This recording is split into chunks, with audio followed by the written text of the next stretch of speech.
حبیب خدا کی حبیبہ باغ نبوت کے عند لیبہ فرماتی ہے کہ کان خلق القرآن، سارا قرآن مصطفیٰ کی سیرت ہے۔ ہمارا عقیدہ ہے کہ قرآن صورت ہے، آقا سیرت ہے، قرآن علم ہے، آقا عمل ہے۔ تو پھر مجھے کہنے دیجئے ہے سراپا اجالا ہمارا نبی، رحمت حق تعالی ہمارا نبی، جس کا کونے میں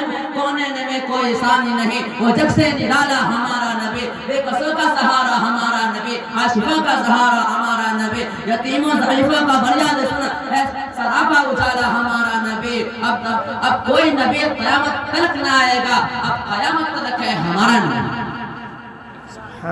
اس کائنات میں وہ دور بھی دیکھا ہے جب انسانیت سرد لاشا تھی، حوادث زمانہ نے آریا وقت کے غاروں کو درندوں کا بھٹ بنا دیا تھا۔ زردشت کی سلگائی ہوئی آگ انسانی خون کے چھینٹوں سے سب کچھ ہوتی، فتنوں اور ہنگاموں کی آندھی میں حضرت موسیٰ کا چراغ طور بھی گل ہو گیا تھا، اور نسل انسانی کے تمام مایوس مریضوں اور ہر قسم کے ناامید بیماروں کو زود اثر رجا کا نسخہ شفا بخشا، اور انسانیت کے عطر معمر کی خوشبو انسان کے جسد خاکی سے اڑ چکی تھی۔ ایسے مایوس کن حالات، گرما گرم ماحول اور گندی سوسائٹی میں کتنے ہی انقلابات آئے اور وقت کے استحرام میں گم ہو گئے، کتنے کے مصلحین سوائے ہستی پر ابھرے اور تاریخ کے محاقات میں غائب ہو گئے، کتنے ہی منشور اور نظامی انسانیت کی سرفرازی کے دعوے دار بن کر کھڑے ہوئے، مگر صحابہ کے گرداب میں ان کے غروب ہونے کا منظر نہایت خطرناک تھا۔ لیکن جب نبی کائنات فخر موجودہ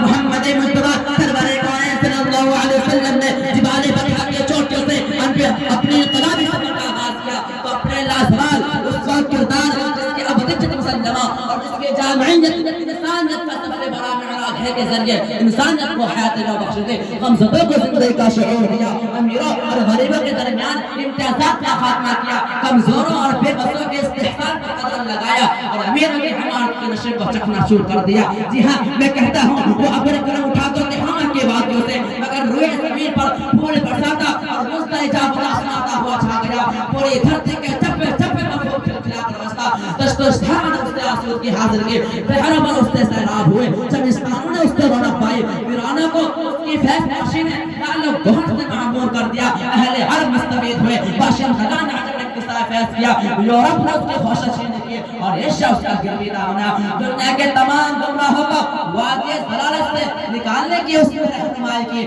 آوارگانے دشت غوائد کے حوالے کی، اور نسل انسانی کے تمام مایوس مریضوں اور ہر قسم کے ناامید بیماروں کو زود اثر ترجا کا نسخہ شفا بخشا۔ اتر کر حرا سے سوئے قوم آیا، اتر کر حرا سے سوئے قوم آیا اور ایک نسخہ کیمیا ساتھ آیا۔ معزز سامعین کرام، نبی کریم صلی اللہ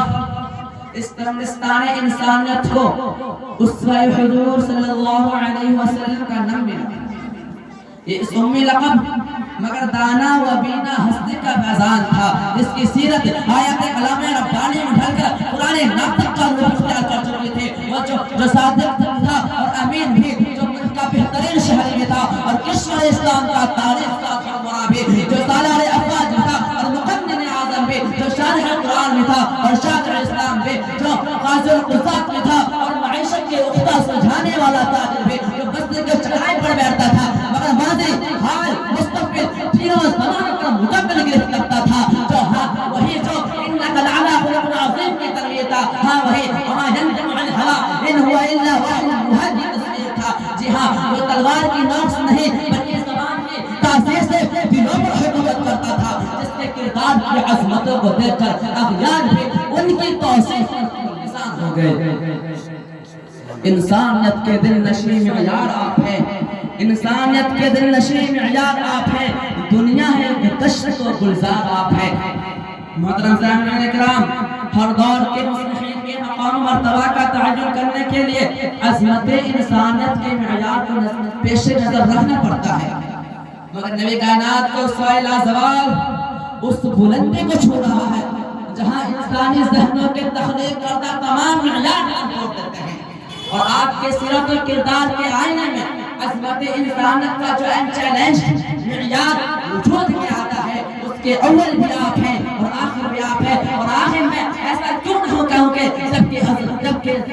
عظمت انسانیت کے سب سے بڑے معیار کی رفعتوں پر، کردار پر نظر ڈالے تو آپ کو پتہ چلے گا کہ ان کے عدل و انصاف کا یہ عالم تھا کہ فاطمہ مخزومیہ کی چوری کی سزا معاف کر دینے کی سفارش کرنے والے اسامہ بن زید کو یہ کہہ کر لاجواب کر دیتے ہیں کہ اگر محمد کی بیٹی فاطمہ بھی چوری کرتی تو اس کا بھی ہاتھ کان کر دیتا۔ حقوق انسانی کی پاسداری کا یہ عالم تھا کہ حجۃ الوداع کے موقع پر جو لفظ منہ سے نکلا وہ تاریخ کا احساس بن گیا۔ اس خطبہ عالیہ نے نیو اسلامک ورلڈ آرڈر کی بنیاد رکھتے عفو و درگزر کا سبق دینے پر آیا تو چشم فلک نے وہ تاریخ چشم فلک نے عفو و درگزر کا سبق دینے پر آیا تو چشم فلک نے لا تسلیم علیکم اليوم فرماتے ہوئے تمام دشمنوں کو اپنے سائے رحمت میں چھپا لیا۔ عزم و استقلال کا درس دینا تھا تو کفار مکہ کی دھمکیوں اور ترغیبات کے جواب میں فرمایا تھا کہ اگر میرے ایک ہاتھ پر سورج اور دوسرے ہاتھ پر چاند ہوتے تو بھی میں اشاعت اسلام کا فریضہ نہیں چھوڑوں گا۔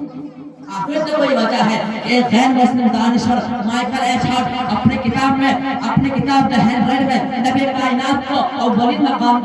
دیتے ہوئے کہتا ہے کہ آپ کا کردار عظمت انسانیت کا سب سے بڑا معیار ہے۔ حاضرین گرامی،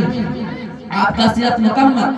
آپ کا اسوہ حسنہ ایک کامل ضابطۂ حیات دستور ہے جس میں ہر ڈپارٹمنٹ اور شعبے جات سے تعلق رکھنے والے لوگوں کے لیے رہنمائی موجود ہے۔ جی ہاں،